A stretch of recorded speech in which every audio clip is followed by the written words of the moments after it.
దేవుని పరిశుద్ధ నామానికి మహిమ కలుగునుగాక. సిస్టర్స్ మీటింగ్లో పాల్గొంటున్న సిస్టర్స్ అయిన వారందరికీ కూడా యేసుక్రీస్తు నామంలో వందనములు తెలియజేస్తున్నానండి. అందరూ బాగున్నారు కదండి. మరి దేవుడు ఇంత మంచి అవకాశం ఇచ్చినాడు కాబట్టి చిన్న ప్రార్థన చేసుకొని మనము సిస్టర్ మీటింగ్లోకి వెళ్ళిపోదాము. కళ్ళు మూసుకోండి, అందరము ప్రేయర్ చేసుకుందాము. హల్లెలూయా, హల్లెలూయా, హల్లెలూయా. పరిశుద్ధుడా, పరిశుద్ధుడా, పరిశుద్ధ దేవా, మీకే మహిమ కలుగునుగాక నాయనా. అతి పరిశుద్ధ స్థలములో నివాసము చేయువాడా, మీకు మహిమ కలుగునుగాక రాజా. ఇదిగో నాయనా, గడిచిన దినములన్నీ కాచి కాపాడి సజీవులుగా ఉంచిన దేవా, మీకు మహిమ కలుగునుగాక రాజా. నాయనా తండ్రి, ఈ యొక్క సాయంకాల సమయంలో స్త్రీలమైన మాకు ఒక మంచి సమయం మీరు ఇచ్చినందుకు మీకు వేలాది స్తుతి స్తోత్రములు చెల్లిస్తున్నాను దేవా. తండ్రి, స్త్రీలమైన మేము ప్రభువా తండ్రి సిస్టర్స్ మీటింగ్ జరిపించుకుంటుండగా దేవా తండ్రి, మీరే మా మధ్యలో ఉండండి తండ్రి. మీ ఆత్మకార్యము మా మధ్యలో జరిగించండి దేవా. నీకు స్తోత్రం నాయన. మేము ఒక్కొక్కరం కూడా ప్రభువా తండ్రి నీ యొక్క ఆత్మను ప్రభువా తండ్రి నీకు స్తోత్రం నాయన పొందుకొని ఆత్మలో సంతోషించడానికి ప్రభువా తండ్రి హల్లెలూయా కృప కుమ్మరించండి దేవా. సహాయం చేయండి నాయన. నీకు వందనాలు వందనాలు వందనాలు రాజా. ఇదిగో నాయన, మేము వాక్యము ధ్యానించుచుండగా ప్రభువా తండ్రి, మీరేదైతే మా కొరకు సిద్ధపరిచి ఉంచినారో ప్రభువా తండ్రి, మీరే మాతో మాట్లాడండి దేవా. నీకు స్తోత్రం స్తోత్రం స్తోత్రం నాయన. గొప్ప దేవా, మీరు మా మధ్యలో ఉండండి దేవా. మీ నామానికి మహిమ ఘనత ప్రభావములు తెచ్చుకోండి దేవా. నీకు స్తోత్రం స్తోత్రం స్తోత్రం నాయన. తండ్రి నీకు వందనాలు నాయన. నేను వాక్యం చెప్పుచుండగా ప్రభువా మీరు నాలో ఉండండి దేవా. నీకు స్తోత్రం నాయన. హల్లెలూయా. పరిశుద్ధుడా, మీకు మహిమ కలుగును గాక దేవా. మీరే మాట్లాడండి తండ్రి. నీకు స్తోత్రం నాయన. లైవ్లో వింటున్న ప్రతి బిడ్డకు ప్రభువా తండ్రి మీ ఆత్మ తోడుగా ఉంచండి దేవా. నీకు స్తోత్రం నాయన. మీరే మాట్లాడండి దేవా. ప్రతి ఒక్కరు కూడా ప్రభా శ్రద్ధ పెట్టి నీ పాద సన్నిధానంలో ఉన్నామని గుర్తెరిగి దేవా తండ్రి నీ వాక్యాన్ని ధ్యానించడానికి కృప కుమ్మరించండి దేవా. ఈ సిస్టర్స్ మీటింగ్ అంతట్లో కూడా ప్రభా ఆది నుండి అంతం వరకు కూడా ప్రభా మీరే అధ్యక్షత వహించి మీ నామానికి మహిమ ఘనత ప్రభావములు తెలుసుకోగలరని నన్ను నేను తగ్గించుకుంటూ మీ నామాన్ని హెచ్చిస్తూ యేసయ్య పరిశుద్ధ నామంలో అడిగి వేడుకుంటున్నాను తండ్రి. ఆమేన్.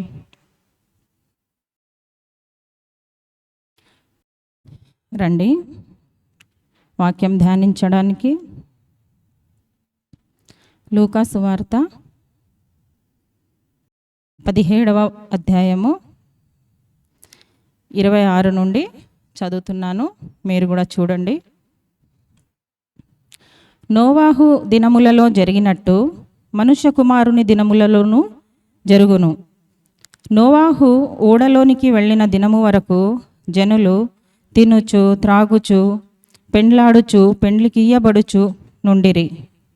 అంతలో జలప్రళయము వచ్చి వారందరినీ నాశనము చేసెను. లోతు దినములలో జరిగినట్టు జరుగును. జనులు తినుచు త్రాగుచు కొనుచు అమ్ముచు నారు నాటుచు ఇండ్లు కట్టుచు నుండిరి. అయితే లోతు సోదమ విడిచిపోయిన దినమున ఆకాశము నుండి అగ్నిగంధకములు కురిసి వారినందరినీ నాశనము చేసెను. ఆ ప్రకారమే మనుష్య కుమారుడు ప్రత్యక్షమగు దినమున జరుగును. ఆ దినమున మిద్దె మీద ఉండువాడు ఇంట ఉండు తన సామగ్రిని తీసుకొని పోవుటకు దిగకూడదు. అలాగే పొలములో ఉండువాడును తిరిగి రాకూడదు. లోతు భార్యను జ్ఞాపకము చేసుకొనుడి. ఈ వాక్యం బట్టి చూసినట్లయితే మనమందరం కూడా ఇప్పుడు ఏ కాలంలో ఉన్నామండి? మనుష్య కుమారుని రాకడ దినములో మనం ఉన్నాము. దేవుని రాకడ అతి త్వరలో ఉంది అని మనము ఈ ఒక సమయంలో మనం అందరము కూడా దేవుని ఎదురు చూసేవారిగా ఉంటున్నాం కదండి. మరి ఇక్కడ చెప్పబడుచున్న వాక్యంలో మనుష్య కుమారుడు మరి దేవుడు రానై ఉన్న ఈ యొక్క కడవరి గడియలో మనం ఉంటున్నాం కాబట్టి ఆ రోజులు ఎలా ఉంటాయని ఈ వాక్యం సెలవిస్తుందో ఒక్కసారి మనము చూసుకుందామండి. నోవాహు దినములలో మనకందరికీ తెలుసు కదండి.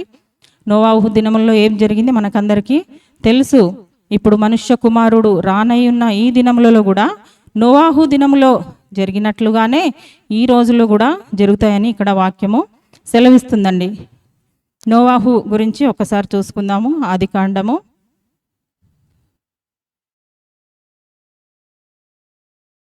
6వ అధ్యాయము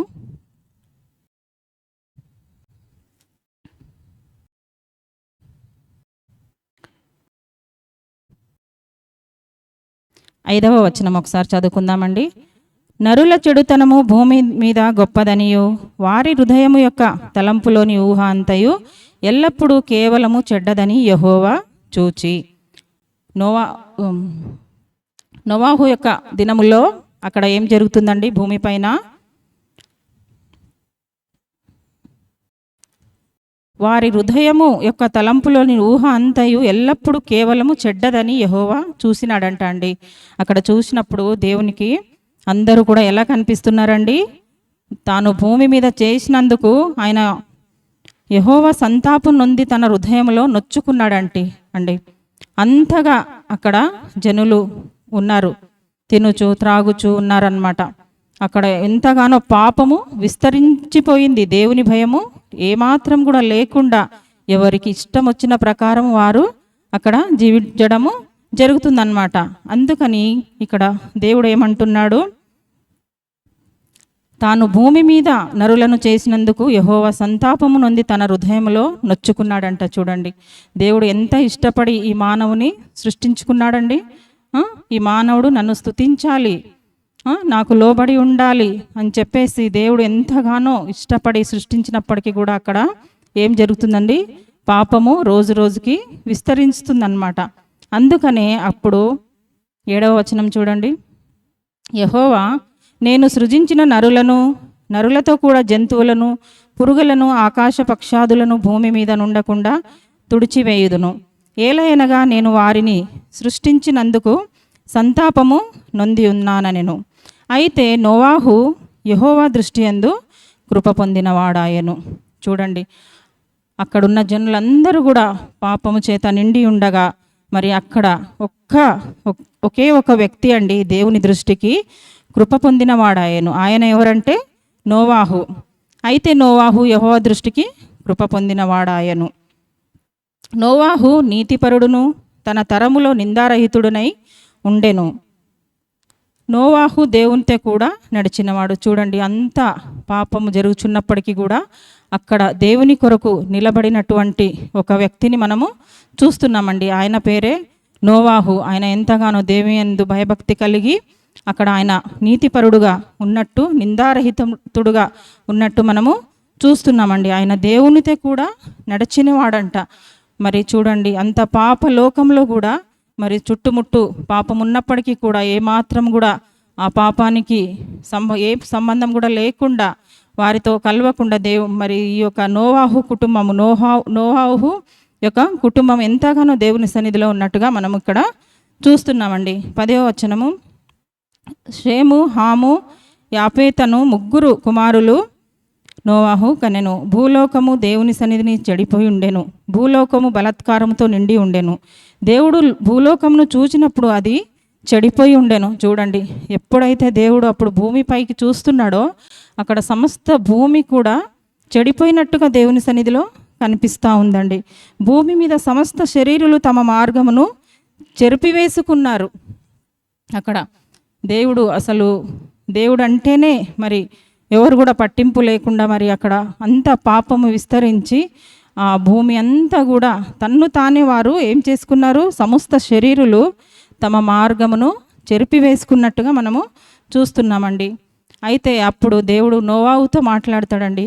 నీతిమంతుడైన నోవాహుతో మాట్లాడి ఏం చెప్తాడో చూడండి. 13వ వచనంలో దేవుడు నోవాహుతో, సమస్త శరీరుల మూలముగా భూమి బలాత్కారముతో నిండి ఉన్నది గనుక నా సన్నిధిని వారి అంతము వచ్చి ఉన్నది కాబట్టి నేనేం చేస్తాను? ఇదిగో వారిని భూమితో కూడా నాశనము చేయుదను. చూడండి, దేవుడు ఎంతగానో మనసులో నొచ్చుకొని మరి ఈ విధంగా చెప్తున్నాడండి.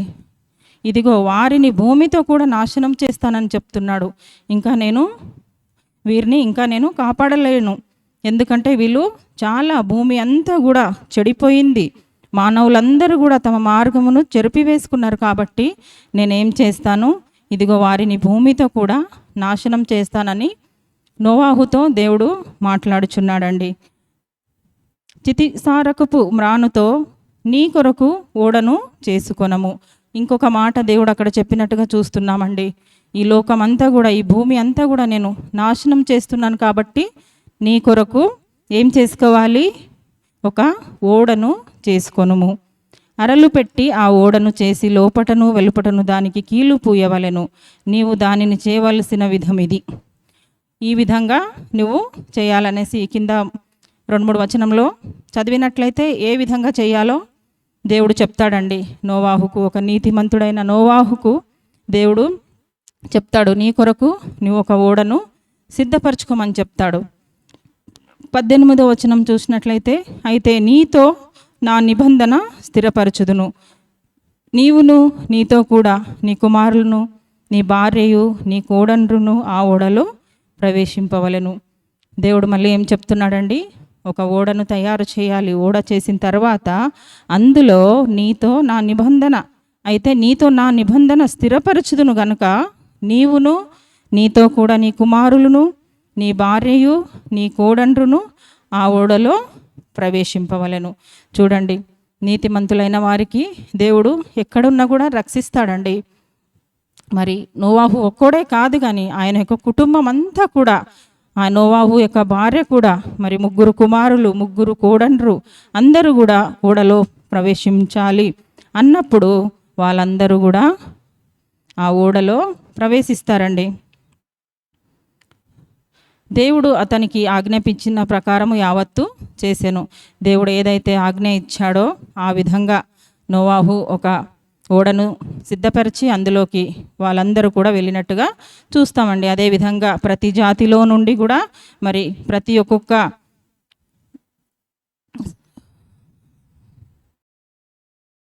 జాతుల ప్రకారం జంతువులు వాటి జాతుల ప్రకారం నేలను ప్రాకు వాటిలో ప్రతి జాతిలో 2 చొప్పున నీ యొద్దకు అవి వచ్చును అని 20వ వచనంలో చెప్తుందండి. మరియు తినుటకు నానా విధములైన ఆహార పదార్థములు కూడా కూర్చుకొని నీ దగ్గర ఉంచుకొనమని అక్కడ దేవుడు చెప్పినట్టుగా చూస్తున్నామండి. వాళ్ళకి కావలసిన ఆహారం అంతా కూడా తీసుకొని వాళ్ళు ఆ ఓడలోనికి ప్రవేశించినారండి. తర్వాత మరి జలప్రళయం వచ్చి మరి 40 రాత్రులు 40 పగలు పెద్ద ప్రచండ వర్షం వచ్చి అక్కడంతా కూడా అక్కడ ఉన్న జనులందరూ కూడా మరి నశించినట్టుగా చూస్తామండి. మరి అదేవిధంగా 19వ అధ్యాయం ఒకసారి చూసుకుందామండి. ఆదికాండం 19.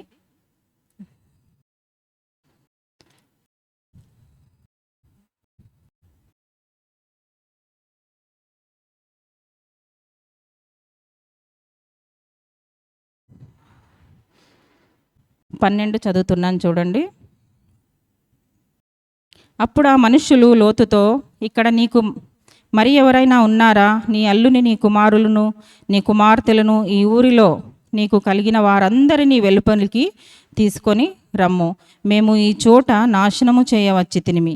వారిని గూర్చిన మొర యెహోవా సన్నిధిలో గొప్పదాయను గనుక దాని నాశనము చేయుటకు యెహోవా మమ్మను పంపెనని చెప్పగా, ఇక్కడ కూడా లోతు దగ్గరికి దేవదూతలు 2 వచ్చి ఉంటున్నారండి. అక్కడ కూడా ఏమై ఉంటుందంటే సొదొమ గొమొర్రా పట్టణంలో పాపముతో నిండి ఉంటుందండి. జనులు తినుచు త్రాగుచు ఎంతగానో ఎంజాయ్ చేస్తూ భయం లేకుండా, దేవుని భయం లేకుండా, దేవుని భయభక్తి ఏది కూడా లేకుండా వారి ఇష్ట ప్రకారం వారు అక్కడ జీవిస్తున్నారంట అండి. ఇక్కడ కూడా దేవుడు ఏమంటున్నాడు, ఈ సొదొమ గొమొర్రా పట్టణాన్ని నేను నాశనం చేస్తానని ఇక్కడ 2 దేవదూతలకు, అక్కడ కూడా ఒక నీతిమంతుడైన మనుషుడు దేవునికి కనబడ్డాడు చూడండి. లోతు దగ్గరికి 2 దేవదూతలకి అక్కడ పంపిస్తున్నాడు. ఆ యొక్క 2 దేవదూతలు వచ్చి లోతుతో, ఇక్కడ నీకెవరైనా ఉన్నారా? ఈ పట్టణంలో నీ వారెవరైనా ఉంటే, నీ యొక్క రక్త సంబంధికులు కానీ, స్నేహితులు కానీ, బంధువులు కానీ, నీ కుమార్తెలు కానీ, కుమారులు కానీ ఎవరైనా సరే మీ వారు ఉంటే వారిని అందరిని కూడా నువ్వు తీసుకొని ఒక చోటికి రావాలి. ఎందుకంటే ఈ యొక్క పట్టణం నేను నాశనం చేయబోతున్నాను కాబట్టి మీ వారందరినీ నువ్వు నీ దగ్గరికి ఒక దగ్గరికి పిలుచుకోమని చెప్పినప్పుడు ఆయన ఏం చేస్తాడండి, లోతు బయటికి వెళ్ళి తన కుమార్తెలను పెండ్లాడనయ్యున్న తన అల్లుళ్ళతో మాట్లాడి, లెండి ఈ చోటు విడిచిపెట్టి రండి, యెహోవా ఈ పట్టణము నాశనము చేయబోతున్నాడని చెప్పాను. అప్పుడు లోతు ఏం చేస్తాడండి, అక్కడికి వెళ్ళి అక్కడ ఉన్న వారందరికీ కూడా ఈ చోటు నాశనం చేయబడుతుంది కాబట్టి మీరందరూ కూడా రండి అని వెళ్ళినప్పుడు ఎవ్వరు కూడా ఆయన యొక్క మాట అక్కడ వినరండి. ఆయనకి కాబోయే ఆయన కుమార్తెలను పెండ్లాడనై ఉన్న తన అల్లుళ్ళ దగ్గరికి కూడా వెళ్ళి ఈ మాట చెప్తాడండి. ఈ చోటు విడిచిపెట్టి రండి అని చెప్పినప్పటికీ కూడా వారు ఏమాత్రం కూడా ఆయన మాట వినరండి. అయితే అతడు తన అల్లుళ్ళ దృష్టికి ఎగతాళి చేయువాని వలె ఉండెను. అంటే చూడండి, వాళ్ళని రక్షించాలని ఈయన మాట్లాడుతూ ఉంటే రండి అని చెప్తుంటే వాళ్ళు ఏమాత్రం కూడా లక్ష్య పెట్టకుండా వారికి ఆయన చెప్తున్న మాటలు ఎలా ఉన్నాయంట అండి, ఎగతాళి చేసినట్టుగా ఉన్నాయంట. తెల్లవారినప్పుడు ఆ దూతలు లోతును త్వరపెట్టి, లెమ్ము, ఈ ఊరి దోష శిక్షలో నశించిపోకుండా నీ భార్యను ఇక్కడున్న నీ 2 కుమార్తెలను తీసుకొని రమ్మని చెప్పిరి. తర్వాత ఏం చేస్తారు, తెల్లవారినప్పుడు దేవదూతలు లోతుతో నీ భార్యను నీ పిల్లల్ని తీసుకొని నీవు ఇక్కడ నుండి బయలుదేరు అని చెప్పినప్పుడు వాళ్ళు తడువు చేస్తారండి. చూడండి, వాళ్ళు తడువు చేసినందున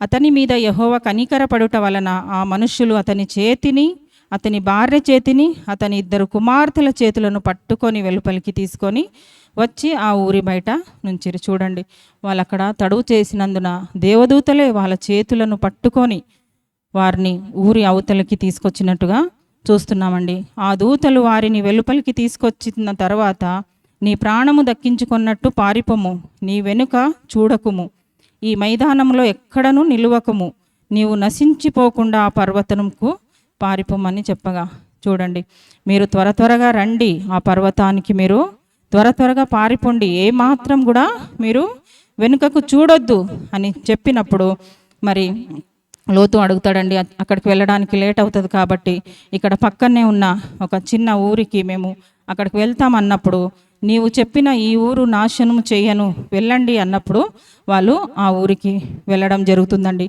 నీవు త్వరపడి అక్కడికి తప్పించుకొని పొమ్ము, నీవు అక్కడ చేరు వరకు నేనేమి చెయ్యను, అందుచేత ఆ ఊరికి సోయరు అను పేరు పెట్టబడెను. ఆ సోయరు అంటే చిన్నది అని అర్థం అండి. నువ్వు త్వరగా వెళ్ళుమని దేవదూతలు అక్కడ చెప్పడం జరుగుతుందండి. కానీ లోతు 23వ వచనం చూడండి, లోతు సోయరుకు వచ్చినప్పుడు ఆ దేశమున సూర్యుడు ఉదయించును. వీళ్ళు ఇక్కడ చేరుకున్న తర్వాత అక్కడ సూర్యుడు ఉదయిస్తాడండి. అప్పుడు యెహోవా సోదమ మీదను గొమొర మీదను యెహోవా యొద్ద నుండి గంధకము అగ్నిని ఆకాశం నుండి కురిపించి ఆ పట్టణమును ఆ మైదానం అంతటిని ఆ పట్టణంలో నివసించు వారందరినీ నేల మొలకన్నులను నాశనము చేసెను. చూడండి, వీరు ఎప్పుడైతే ఆ ఊరు దాటి ఇంకొక చిన్న ఊరికి చేరుకుంటారో అప్పుడు దేవుడు ఏం చేశాడండి, ఆ ఊరి పైన ఒక అగ్ని గంధకమును కురిపించి సమస్త మైదానమును ఆ ఊరంతా కూడా నేలమట్టుకు చేసినట్టుగా చూస్తామండి. అక్కడ సమస్తము నాశనం చేశాడు దేవుడు. అయితే లోతు భార్య అతని వెనుక నుండి తిరిగి చూచి ఉప్పు స్తంభమాయను. చూడండి, ఇంతగా దేవదూతలు చేయి పట్టుకొని లాక్కొని వాళ్ళకి పోయినప్పటికీ కూడా లోతు ఆయన 2 కుమార్తెలు అయితే అక్కడ ఒక ఊరిలో చేరుకున్నారు. కానీ లోతు భార్యను చూడండి, ఆమె ఆశ అంతా సొదొమ గొమొర ఆ ఊరిలోనే ఉందండి. మరి ఆమె అక్కడ ఏమేమి దాచి ఉంచుకున్నదో, ఏమేమి ఆశలు ఉంచుకున్నదో, ఇంకా నా ఇల్లు ఏమైపోయిందో, నా ఆస్తి ఏమైపోయిందో అని ఇంకా ఏమేమి ఆశలు ఆమెను పెట్టుకుందో. కాబట్టి ఆమె వెనుకకు తిరిగి చూడొద్దంటే కూడా ఒక్కసారి చూస్తాను అనుకొని వెనుకకు చూసిందండి. వెనుకకు చూసి ఉప్పు స్తంభంగా అక్కడ మారిపోయినట్టుగా మనము చూస్తున్నామండి. చూడండి, ఇప్పుడు దేవుడు ఈ 2 కుటుంబాలు కూడా మన ముందు ఉంచి ఉంటున్నాడండి. మరి నోవాహు కుటుంబం అయితే మరి దేవుడు చెప్పిన మాటకు వారు లోబడి ఉంటున్నారు. ఎప్పుడైతే నోవాహుతో దేవుడు మాట్లాడి ఉన్నాడో ఆయన కుటుంబం అంతా కూడా మరి ఆ ఓడలోనికి ప్రవేశించినట్టుగా చూస్తున్నాం. అక్కడ కూడా దేవుడు నాశనం చేస్తానన్నాడు. కాబట్టి వాళ్ళు దేవుని యందు విశ్వాసం ఉంచి, నమ్మిక ఉంచి, దేవుడు చేయబోతున్న ఆ కార్యము నిజమే అని దేవుని పైన విశ్వాసం ఉంచారు. కాబట్టి నోవాహు, అతని భార్య, పిల్లలు, కోడండ్లు అందరూ కూడా ఆ ఓడలో ప్రవేశించినట్టుగా మనము చూస్తున్నామండి. కానీ ఇక్కడ లోతు కుటుంబం చూసినట్లయితే లోతుకైతే దేవుడు పిలిచాడు, మాట్లాడాడు, సెలవిచ్చాడు. ఈ ఒక సొదొమ గొమొర్రా పట్టణాన్ని నేను నాశనం చేస్తున్నాను, ఎందుకంటే ఇక్కడ పాపముతో నిండిపోయి ఉన్నది ఈ సొదొమ గొమొర్రా పట్టణం అంతా. కాబట్టి నీవును, నీ కుటుంబము, నీ వారిని అందరినీ కూడా తీసుకొని రమ్మన్నప్పుడు ఆయన చెప్పిన మాటలు అక్కడ ఎవరు కూడా వినలేరండి. మరి లాస్ట్కి ఆయన పిల్లలు, భార్యను తీసుకొని వస్తున్న సమయంలో మరి లోతు ఆయన కుమార్తెలైతే బయటికి వచ్చారు, కానీ ఆయన యొక్క భార్య చూడండి, లోతు భార్య అయితే ఆ సొదొమ గొమొర్రా పట్టణం వైపే తన మనసును ఉంచుకున్న కారణం బట్టి ఆమె ఉప్పు స్తంభముగా మారిపోయిందండి. అందుకే వాక్యంలో సెలవిస్తున్నారు, లోతు భార్యను మీరు జ్ఞాపకం చేసుకొనుడి అని. మరి మనము లోతు భార్య వలె ఉండడానికి వీలు లేదండి. ఇక్కడ నోవాహు అయితే మరి ఎక్కడైతే తనకు తాను రక్షించుకోవడానికి ఒక ఓడను సిద్ధపరచుకోమన్నప్పుడు ఎంతగానో వాళ్ళు కష్టపడి, ఇంటిలో ఉన్న అందరూ కూడా కష్టపడి ఒక ఓడను వాళ్ళు సిద్ధపరచుకున్నారండి. ఓడ అంటే మరి రక్షణకు సాదృశ్యంగా ఉంటుందండి, మన యేసుక్రీస్తుకు సాదృశ్యంగా ఉంటుంది. మనమందరం కూడా మరి మన రక్షణ ఓడ అయిన యేసుక్రీస్తులోనికి రావాలండి. మరి దేవుని వాక్యము ఎంతగానో మనము వింటూ ఉన్నాము, ఎందరో మరి దైవజనుల చేత మనము వాక్యం వింటూ ఉన్నామండి. ప్రతి దినము కూడా మరి బైబిల్ చదువుతున్నాము, పాటలు పాడుచున్నాము. ప్రతి విషయంలో కూడా మరి దేవుడు ఎంతగానో ఒక్కొక్కరి ద్వారా మనకు దర్శిస్తూనే ఉన్నారు, మాట్లాడుతూనే ఉన్నారు. ఈ రాత్రికాల సమయంలో స్త్రీలమైన మనము ఏ విధంగా ఉన్నామో ఒక్కసారి మనము పరీక్షించుకుందామండి. మరి నోవాహు భార్య వలె ఉన్నామా, లేకపోతే ఈ యొక్క లోతు భార్య వలె ఉన్నామా?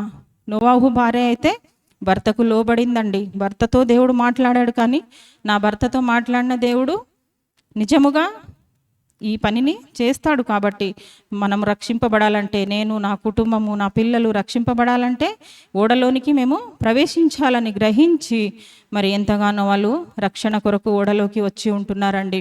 మరి లోతు కుటుంబం చూసినట్లయితే లోతు భార్య అలా ఇక్కడ మనకు కనిపించట్లేదండి. ఆమె లోకం వైపు చూస్తుంది, లోకాశలు తనలో ఉంచుకుంది. కాబట్టి ఆమె ఉప్పు స్తంభంగా మారిపోయినట్లుగా చూస్తున్నామండి.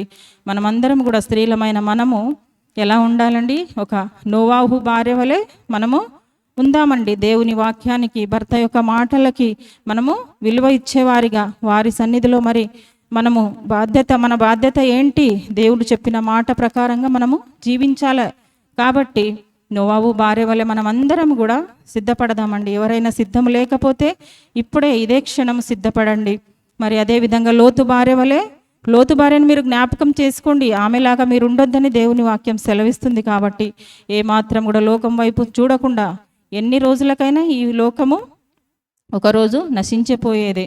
లోకంలో ఉన్నాము కాబట్టి కొన్ని రోజులు మనం బ్రతికినన్ని రోజులు ఇక్కడ మనము నీతిగా, నిజాయితీగా బ్రతికేవారిగా ఉండాలి. అదే సమయంలో దేవుని వాక్యం ధ్యానిస్తూ పరలోక రాజ్యము కొరకు మరి దేవుడు ఏం చెప్తున్నాడు, మరి ఆయన సన్నిధిలో ప్రతి ఒక్కరు కూడా రక్షణ అనే ఓడలోనికి రావాలనేదే దేవుని చిత్తం అయి ఉంటుంది. కాబట్టి మనము, మన పిల్లలు, మనకున్న సమస్తం అందరూ కూడా రక్షణలో ఓడలోకి రావాలనేదే దేవుని చిత్తం అయి ఉంటున్నది. కాబట్టి మనమందరము కూడా నోవాహు భార్య వలె మనము సిద్ధపడదామండి. లోతు భార్య వలె ఏమాత్రం కూడా మనం ఉండడానికి వీల్లేదన్నమాట. మరి ఇంకొక మాట కూడా దేవుడు చెప్తున్నాడు. ఆదికాండము 9 మొదటి నుండి. మరియు దేవుడు నోవాహును అతని కుమారులను ఆశీర్వదించి, మీరు ఫలించి అభివృద్ధి పొంది భూమిని నింపుడి. చూడండి, ఎప్పుడైతే మరి దేవుని సన్నిధిలో వారు మరి ఓడలోనికి ప్రవేశించి రక్షింపబడ్డారో తర్వాత చెప్తున్న మాట అండి, దేవుడు నోవాహును అతని కుమారులను ఆశీర్వదించాడంట. వారి కుటుంబాన్ని దేవుడు ఆశీర్వదించి మీరు ఫలించి అభివృద్ధి పొంది భూమిని నింపుడి అని సెలవిస్తున్నాడు. చూడండి, ఎప్పుడైతే మనం దేవుని మాటకు లోబడతామో, దేవుని వాక్యానికి లోబడతామో, అప్పుడు దేవుడు మనకేం చెప్తాడండి? మీరు ఫలించండి అని ఆశీర్వదిస్తాడండి. మనం దేవుని సన్నిధిలో ఫలించే వారిగా ఉండాలి, ఆశీర్వాదం పొందుకునే వారిగా మనము ఉండాలి. దేవుని చిత్తం ఏమైందో పరిశుద్ధంగా జీవించాలని దేవుని చిత్తం కాబట్టి, ఆయన మాటకు లోబడాలని దేవుని చిత్తం కాబట్టి, మనం ప్రతి ఒక్కరము కూడా దేవుని వాక్యానికి లోబడుదామండి. వాక్యం అంటే దేవుడే కదండి, దేవుడే వాక్యం కాబట్టి వాక్యం ఏం చెప్తున్నది, వాక్యం దేవుడు చెప్పిన ప్రతి మాట కూడా మరి ప్రతి మాటకు మనము లోబడేవారిగా ఉందామండి. మరి అదేవిధంగా యోహాను 15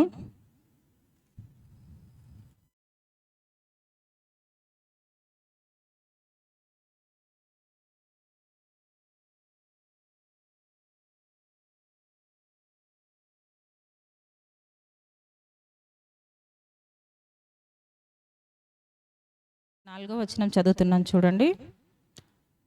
నా యందు నిలిచి ఉండుడి, మీ యందు నేనును నిలిచి ఉందును. తీగె ద్రాక్షవల్లిలో నిలిచి ఉంటేనే గాని తనంతట తానే ఎలాగూ ఫలింపదో, అలాగే నా యందు నిలిచి ఉంటేనే గాని మీరును ఫలింపరు. ద్రాక్షవల్లిను నేను, తీగెలు మీరు. ఎవడు నా యందు నిలిచి ఉండెనో, నేను ఎవని యందు నిలిచి ఉందునో వాడు బహుగా ఫలించును. నాకు వేరుగా ఉండి మీరు ఏమి కూడా చేయలేరు. చూడండి, దేవుని వాక్యం సెలవిస్తుంది ఇక్కడ ఏంటంటే, దేవుని యందు మనము నిలిచి ఉండాలి. నా యందు నిలిచి ఉండండి, మీ యందు నేను నిలిచి ఉంటానని చెప్తున్నాడండి. ఎప్పుడైతే మనము దేవుని యందు ఉంటామో దేవుడు కూడా మనలో ఉండడానికి సిద్ధంగా ఉన్నాడండి. మనకు ఫలించండి, అభివృద్ధి పొందండి అని చెప్తున్నారు కదండి. మనం ఆత్మలో ఇంకా ఫలించడానికి, అభివృద్ధి చెందాలి అంటే మనలో యేసు మనలో ఉండాలి, దేవుడు మనలో ఉండాలన్నమాట. ఆయన మనలో ఉంటేనే మనము ఫలిస్తాము. నాకు వేరుగా ఉండి మీరు ఏమీ కూడా చేయలేరు అని ఇక్కడ దేవుని వాక్యము సెలవిస్తుందండి. మరి అదేవిధంగా హెబ్రీ 4:12 ఒక్కసారి చూద్దామండి.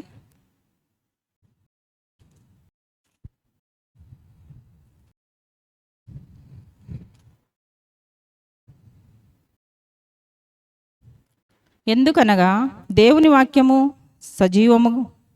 సజీవమై బలము గలదై రెండంచులు గల ఎటువంటి ఖడ్గము కంటెను వాడిగా ఉండి ప్రాణాత్మలను కీళ్లను మూలుగను విభజించునంత మట్టుకు దూరుచు హృదయం యొక్క తలంపులను ఆలోచనలను శోధించుచున్నది. చూడండి, వాక్యం ఎలా ఉందండి.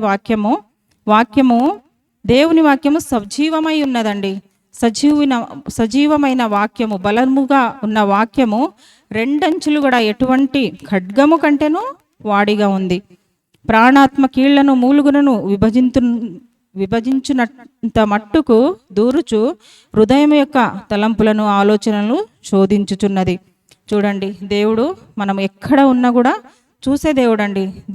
దేవునికి మరుగైంది ఏది కూడా లేదన్నమాట. మరియు ఆయన దృష్టికి కనబడని స్పష్టత ఏది కూడా లేదు. మనం ఎక్కడ ఉన్నా, ఎక్కడ దాగి ఉన్నా కూడా దేవుని దృష్టిలో మనం ఉంటామండి. మనకు చూసేవాడు మన దేవుడు. మనం ఎవనికి లెక్క అప్పజెప్పవలసి ఉన్నదో ఆ దేవుని కన్నులకు సమస్తమును మరుగులేక తేటగా ఉన్నది. మనం చేస్తున్న ప్రతి కార్యము కూడా ఎవరు చూడట్లేదు కదా అని అనుకోవచ్చు, కానీ దేవుని ఎదుట మనము ఏది కూడా దాచి ఉంచలేమండి. ప్రతిదీ కూడా క్షణం కూడా దేవుడు మనల్ని చూస్తూనే ఉన్నాడు. కాబట్టి వాక్యమైన దేవునికి మనము లోబడి ఉండాలండి. స్త్రీలమైన మనం ఒక్కొక్కరం కూడా దేవుని వాక్యం వినేవారిగా, వాక్య ప్రకారం నడిచేవారిగా ఉండాలి. దేవుని వాక్యం చదువుతుంటే, ఒక్కొక్కసారి వాక్యం చదువుతుంటే మనకు మాట్లాడినట్టుగా, మన హృదయానికి తట్టినట్టుగా ఉంటుందండి. అవును, దేవుడు నాతోనే మాట్లాడుతున్నాడు కదా అన్నట్టు ఉంటుంది. కాబట్టి దేవుని వాక్యానికి మనం ప్రతి ఒక్కొక్కరం కూడా లోబడి ఉండాలి. అప్పుడే మనము ఆత్మలో ఫలించగలమండి. చివరిగా ఒక వాక్యం చూసుకుందాము. అపోస్తల కార్యము 2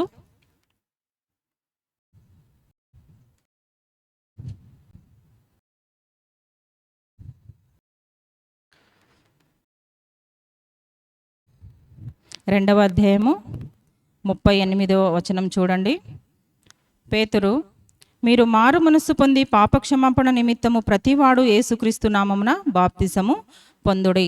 ఇక్కడ చూడండి, ఇక్కడ పేతురు గారు, ఆ మొదటి శతాబ్దంలో పేతురు గారు ఇక్కడ వాక్యం చెప్తున్నప్పుడు, మీ కొరకే యేసు సిలువ వేయబడ్డాడని వారికి చెప్పినప్పుడు అక్కడ వారు ఏం అడుగుతారండి? 37వ వచనములు, వారు ఈ మాట విని హృదయములో నొచ్చుకొని, సహోదరులారా మేమేమి చేతుమని పేతురునకు కడమ అపోస్తలను అడిగాను. అక్కడ ఎప్పుడైతే మరి దేవుని వాక్యం విన్నప్పుడు చూడండి, వారు మేమేమి చెయ్యవలెను అంటున్నారండి. చూడండి, అక్కడ దేవుని వాక్యానికి వారు లోబడినట్టుగా చూస్తున్నాము. దేవుని వాక్యం ప్రకటించబడినప్పుడు మరి వాళ్ళు హృదయంలో నొచ్చుకున్నారంట. అయ్యో, యేసుక్రీస్తు నా కొరకే తన ప్రాణాన్ని అర్పించాడు, నా కొరకే సిలువలో తన ప్రాణాన్ని, రక్తాన్ని సమస్తం కూడా నా పాపముల కొరకే అర్పించాడని వాళ్ళు అక్కడ వాక్యం వినినప్పుడు, ఇప్పుడు మేమేమి చేయాలి చెప్పండి అని వాళ్ళు అక్కడ చెప్పినట్టుగా చూస్తున్నామండి. అప్పుడు పేతురు ఏమంటారంటే, మీరు మారు మనస్సు పొంది పాప క్షమాపణ నిమిత్తము ప్రతి వాడు యేసుక్రీస్తు నామమున బాప్తిసము పొందుడి, అప్పుడు మీరు పరిశుద్ధాత్మను వరము పొందుదురు. మీరందరూ కూడా పాప క్షమాపణ నిమిత్తం ఏం చేయాలి? బాప్టిజం పొందాలని ఇక్కడ చెప్తున్నారండి. అప్పుడు మీరు పరిశుద్ధాత్మ అనే వరము పొందుకోగలరు. మనం వాక్యంలో చూస్తాం కదండి, ఆత్మ లేనివాడు నావాడు కాడని దేవుని వాక్యం సెలవిస్తుంది, దేవుడే చెప్తున్నాడు. కాబట్టి మనము ప్రతి ఒక్కరం కూడా పరిశుద్ధాత్మ శక్తిని పొందుకునే వారిగా ఉండాలి. మరి అదేవిధంగా మనం ఉన్న స్థితిలోనే ఉండి నేను పరిశుద్ధాత్మ పొందుకుంటాను అంటే సరిపోదు. మన పాపాలన్నీ దేవుని సన్నిధిలో ఒప్పుకొని పాప క్షమాపణ నిమిత్తము మనమందరం కూడా దేవుని సన్నిధిలో మరి పాప క్షమాపణ నిమిత్తము మారు మనస్సు పొంది బాప్టిజం తీసుకొని పరిశుద్ధాత్మ వరము పొందుకునే వారిగా మనము ఉండాలండి. ఈ వాగ్దానము మీకును మీ పిల్లలకును దూరస్తులందరికీ అనగా ప్రభువైన మన దేవుడు తన యొద్దకు పిలిచిన వారందరికీ చెందుతుందని చెప్పాను. మనం ఒక్కరమే మారు మనసు పొందితే సరిపోతుందా అండి? ఇక్కడ చెప్తున్న మాట చూడండి, ప్రభువైన మన దేవుడు తన యొద్దకు పిలిచిన వారందరికీ చెందునని వారితో చెప్పాను. ఈ వాగ్దానము మీకు మీ పిల్లలకు దూరస్తులందరికీ కూడా. చూడండి, మన కుటుంబము రక్షింపబడాలి. మనకున్న ప్రతి ఒక్కరు కూడా దూరస్తులందరికీ కూడా, మరి మన స్నేహితులకు, మన బంధువులకు, ప్రతి ఒక్కరికి కూడా ఇది చెందుతుందండి. ఈ మాట పిలిచిన వారందరికీ చెందుతుందని వారితో చెప్పాను. ఇంకను అనేక విధములైన మాటలతో సాక్ష్యం ఇచ్చి మూర్ఖులకు ఈ తరము వారికి వేరై రక్షణ పొందుడని వారితో హెచ్చరించెను. చూడండి, ఇంకా ఏం చెప్తున్నారంటే అక్కడ దేవుని వాక్యం చెప్పుకుంటూ ఇంకా అనేక విషయములు అక్కడ ఉన్న ప్రజలకు చెప్పి మూర్ఖులకు ఈ తరము వారికి మీరు వేరై రక్షణ పొందుడి అని అక్కడ దేవుని వాక్యం చెప్పినట్టుగా చూస్తున్నామండి. కాబట్టి అతని వాక్యము అంగీకరించిన వారు బాప్తిజము పొందిరి. చూడండి, ఎంతమంది అయితే అక్కడ దేవుని వాక్యమును అంగీకరించారో, వాక్యం అంటే దేవుడే కదండి, దేవుని మాటలు అక్కడ ఎంతమంది అయితే అంగీకరించారో వాళ్ళందరూ కూడా బాప్టిజం పొంది ఆ దినమందు ఇంచుమించు 3,000 మంది చేర్చబడిరి. చూడండి, సంఘంలో చేర్చబడి ఉన్నారండి. ఇంచుమించు ఎంతమంది అండి? 3,000 మంది చేర్చబడినారు. వీరు అపోస్తుల బోధ ఎందును, సహవాసమందును, రొట్టె విరుచుట ఎందును, ప్రార్థన చేయుట ఎందును ఎడతెగక ఉన్నారండి. ఎప్పుడైతే మరి వారు మారు మనసు పొందుకొని మరి సంఘంలో చేర్చబడ్డారో మరి వాళ్ళు వారి వారి దారిలో వారు వెళ్ళిపోయినట్లుగా చూడట్లేదు మనము. కానీ వాళ్ళు ఏం చేస్తున్నారు? అపోస్తుల బోధ ఎందు ఉన్నారండి. ప్రతి దినము కూడా వాళ్ళు దేవుని వాక్యం వింటూ మరి సహవాసమందు సంఘముతో కూడి సహవాసంలో ఉండి రొట్టె విరుచుట ఎందు, ప్రార్థన చేయుట ఎందును ఎడతెగక ఉన్నారంట. ఎడతెగక ఇవన్నీ కూడా వారు చేస్తూ ఉన్నారండి. 46వ వచనం ఒకసారి చూసినట్టయితే, మరియు వారు ఏక మనస్కులై ప్రతి దినము దేవాలయంలో తప్పక కూడుచు ఇంటింట రొట్టె విరుచుచు దేవుని స్తుతించుచు. చూడండి, ఎప్పుడైతే వాళ్ళు మారు మనసు పొంది ఉన్నారో చూడండి, దేవుని సన్నిధిలో ఉన్న వాళ్ళకి ఎప్పుడు దేవునికి స్తుతించడమే, దేవుని స్తుతించడమే వాళ్ళ పని. చూడండి, ఎంత సంతోషమో, ఎంత ఆనందమో చూడండి. ప్రతిరోజు కూడా వారందరూ కూడా ఏక మనస్కులై ప్రతిదినం కూడా దేవాలయంలో తప్పక కూడుకొనుచు ఇంటింట రొట్టె విరుచుచు దేవుని స్తుతించుచు. చూడండి, చాలామందికి దేవుని స్తుతించడము ఇష్టం ఉండదండి. ఏదో చర్చికి వచ్చినామంటే వస్తారు, కూర్చుంటారు, వెళ్ళిపోతారు. కానీ ఆ విధంగా ఉండడానికి వీల్లేదు. దేవుని సన్నిధికి వచ్చినామంటే మనము దేవుని స్తుతించే వారిగా ఉండాలి. ప్రజలందరి వలన దయ పొందిన వారై ఆనందముతోనూ నిష్కపటమైన హృదయముతోనూ ఆహారము పుచ్చుకొనుచుండిరి. మరియు ప్రభు రక్షణ పొందుచున్న వారిని అనుదినము వారితో చేర్చుచుండెను. చూడండి, అప్పుడు ఎప్పుడైతే వారు అనుదినం కూడా దేవుని సన్నిధిలో కూడుకొనుచు సహవాసముతో ప్రార్థనలతో స్తుతించుచు గడుపుచున్నారో అప్పుడు దేవుడు కూడా చూడండి ప్రభు రక్షణ పొందుచున్న ప్రతి వారిని ప్రతి దినము కూడా సంఘంలో చేర్చుచూ ఉన్నాడంట. చూడండి ఎంత గొప్ప దేవుడు, చూడండి మన దేవుడు. మరి ఇంత గొప్ప రక్షణను మనము మరి నిర్లక్ష్యం చేసిన ఎడల మరి మీరు ఎలా తప్పించుకోగలరని దేవుని వాక్యం సెలవిస్తుంది. కాబట్టి మనము ప్రతి ఒక్కరం కూడా మరి ముఖ్యంగా స్త్రీలమైన మనము మన కుటుంబాన్ని కట్టుకునే వారిగా మనము ఉండాలండి. మరి నోవాహు భార్య వలె ఆమె అయితే మరి తన కుటుంబంలో చూడండి తన భర్తకు లోబడి, వాక్యానికి లోబడి మరి దేవుడు ఏదైతే చెప్పినాడంటే అది చేయడానికి ఆయన బట్టి దేవునిలో విశ్వాసం ఉంచి వాళ్ళు రక్షణ ఓడలోనికి వాళ్ళు ప్రవేశించినట్టుగా చూస్తున్నామండి. మనమందరం కూడా ఈ రాత్రి కాల సమయంలో ఎవరైనా మరి ఈ లోకం వైపు ఇంకా చూసేవాళ్ళుగా ఉంటున్నారేమో. మరి ఇదే మరి రక్షణ దినం అని తెలుసుకోండి. ఇది ఒక అనుకూలమైన సమయమే ఇదే అని మీరు తెలుసుకోండి. ప్రతి ఒక్కరు కూడా మరి దేవుని సన్నిధిలో పాప క్షమాపణ పొందుకోవాలి, బాప్టిజం తీసుకోవాలి, పరిశుద్ధాత్మను వరం పొందుకోవాలనేదే దేవుని చిత్తమై ఉంటున్నదండి. మరి మనం అందరం కూడా మరి దేవుని వాక్యానికి ఎప్పుడైతే మనం లోబడుచున్నామో మరి మన దేవుడు మరి ఆయన కంటికి మరి ఏది కూడా దాగి ఉండలేదు కదండి. మనము ఎక్కడ ఉన్నా కూడా ప్రతి ఒక్కరిని చూసే దేవుడై ఉంటున్నాడు. చూడండి ఇప్పుడు లూకా సువార్తలో మనం చదువుకున్న రీతిగా మరి మనుష్య కుమారుడు వస్తున్న దినములలో ఎలా ఉంటుంది, నోవాహు దినములో జరిగినట్టుగా ఉంటుంది, లోతు దినములో జరిగినట్టుగా ఉంటుందని దేవుని వాక్యము సెలవిస్తుంది.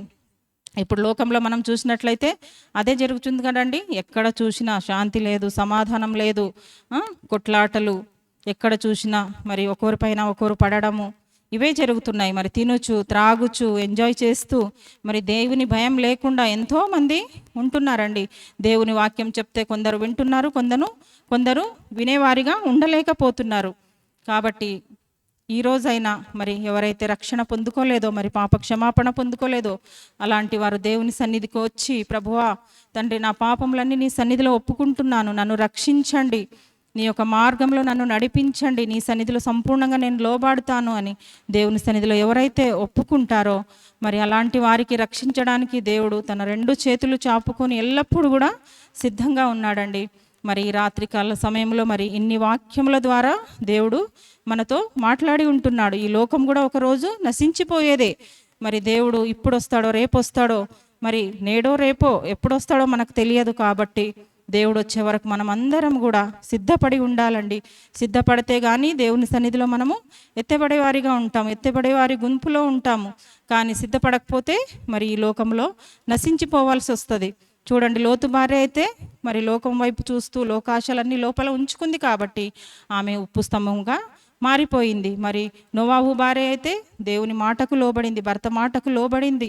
మరి దేవుడు చెప్పినాడంటే ఖచ్చితంగా అది జరిగిస్తాడని సంపూర్ణ విశ్వాసముతో మరి వాళ్ళు ఓడలోనికి ప్రవేశించినట్టుగా చూస్తున్నామండి. రక్షణ అనే ఓడలోకి మరి రక్షణ మన యేసుక్రీస్తే, నా ద్వారా తప్ప తండ్రి దగ్గరికి ఎవరు కూడా రాలేరు అని దేవుని వాక్యం సెలవిస్తుంది. కాబట్టి మనమందరం కూడా మరి రక్షణ లేని వారు ప్రతి ఒక్కరు కూడా రక్షణ ఇదే క్షణంలో రక్షణ పొందుకుందామండి. మరి ఈ లోకము నశించే లోకం వైపు మనం ఏమాత్రం కూడా చూడకుండా, మరి లోకం వైపు లోకాశల వైపు ఏమాత్రం కూడా మనము మనసు నుంచకుండా మరి ఎల్లప్పుడూ నిత్యము యుగయుగాలు ఉండే ఆ పరలోక రాజ్యము కొరకు మనము సిద్ధపడదామండి. పరలోక రాజ్యం కావాలంటే మనం ఉన్న స్థితిలోనూ ఉండి పరలోక రాజ్యం ఆశిస్తే మనకు దొరకదండి. మరి ఈ లోకంలో ఉన్నంత కాలము నీతిగా, నిజాయితీగా, పరిశుద్ధంగా బ్రతకాలి. మన పాపాలని దేవుని సన్నిధిలో ఒప్పుకోవాలి. చూడండి లోకస్తులు ఒక విధంగా ఉంటే మనం ఒక విధంగా అని మనము ఎప్పుడు కూడా ఆలోచించొద్దు. ఈ లోకంలో ఉన్న ఈ మూర్ఖులకు తరము వారికి వేరే మీరు రక్షణ పొందండి అని దేవుని వాక్యం సెలవిస్తుంది. కాబట్టి మన పక్షంలో దేవుడు ఉన్నాడని గుర్తెరిగి మరి ఎల్లప్పుడూ కూడా మన దేవుని వైపు చూస్తూ మరి మనము ఈ రాత్రికాల సమయంలో దేవుడు మాట్లాడిన ప్రతి మాటకు లోబడదామండి. మనమందరము కూడా మరి లోతు భార్య వలె కాకుండా ఒక నోవాహు భార్య వలె మన కుటుంబాలని మనము కట్టుకుందామండి. ఇంకా ఎవరైనా కూడా మరి స్త్రీలైన వారు కానీ మరి పిల్లలైన వారు ఎవరైనా ఉంటే మారు మనసు లేకుండా, పాప క్షమాపణ లేకుండా ఉన్నట్టయితే మీ పాపాలు దేవుని సన్నిధిలో ఒప్పుకొని మరి దేవుని సన్నిధిలో రక్షణ మీరు పొందినట్లయితే మరి మీరు కూడా రక్షణ అనే ఈ ఓడలోనికి, యేసయ్యలోనికి మీరు ప్రవేశించిన వారు అవుతారండి. దేవుడు ఈ వాక్యాన్ని దీవించి ఆశీర్వదించునుగాక. రండి ప్రేయర్ చేసుకుందాము.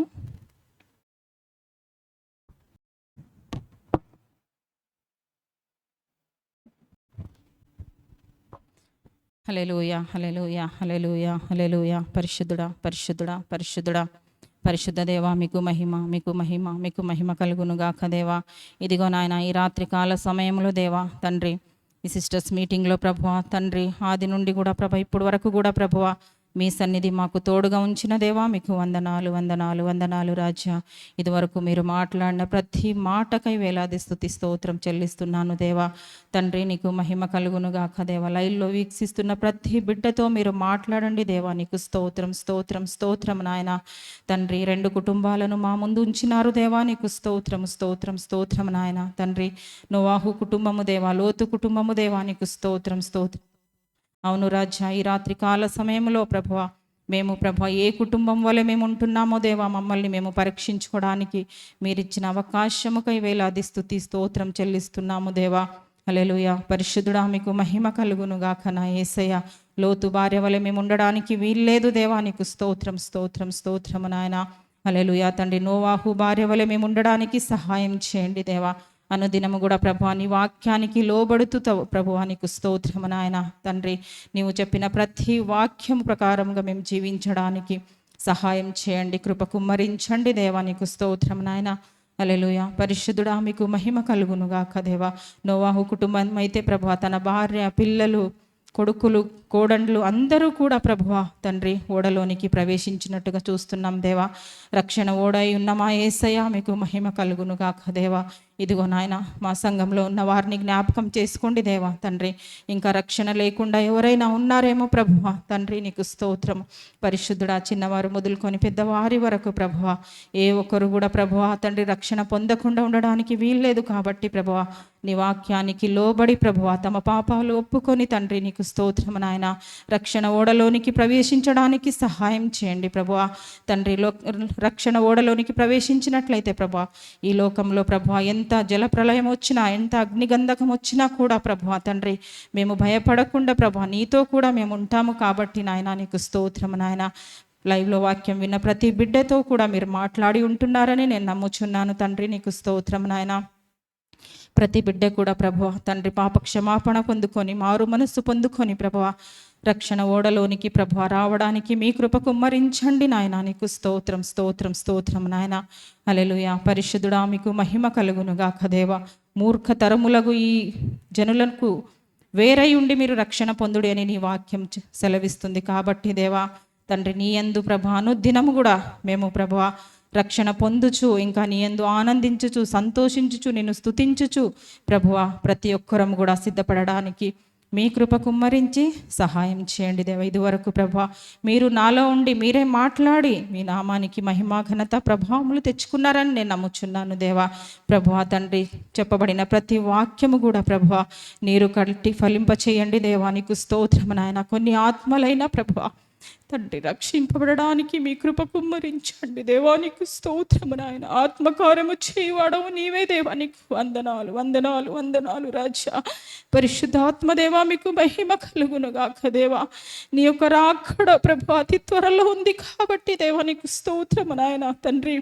హల్లెలూయా. పరిశుద్ధుడా, మేము అంత్య దినములో ఉన్నామని గుర్తిరిగి దేవా నీకు స్తోత్రం, స్తోత్రము నాయన. హల్లెలూయా. పరిశుద్ధుడా, మీకు మహిమ కలుగును గాక దేవా. నోవాహు దినములలో లోతు దినములలో జరిగినట్టుగానే ఇప్పుడు కూడా జరుగుతుందని నీ వాక్యం సెలవిస్తుంది కాబట్టి ప్రభువా నీ వాక్యానికి ప్రభువా తండ్రి సంపూర్ణంగా లోబడి ప్రభువా తండ్రి మారు మనసు లేని వారు మారు మనసు పొందడానికి మీ సన్నిధిలో సంపూర్ణంగా లోబడడానికి ప్రభువా మీరే కృప కుమ్మరించి సహాయం చేయండి దేవా. నీకు స్తోత్రము నాయన. ఈ సిస్టర్స్ మీటింగ్ అంతట్లో కూడా ప్రభువా తండ్రి నీ ఆత్మ మాకు తోడుగా ఉంచి మీరు మాట్లాడిన ప్రతి మాటకై వేలాది స్తుతి స్తోత్రము చెల్లిస్తూ త్వరలో రానయ్యున్న యేసుక్రీస్తు నామములో బ్రతిమలాడి వేడుకుంటున్నాను తండ్రి. ఆమేన్. అందరికీ ప్రైజ్ ది లార్డ్ అండి.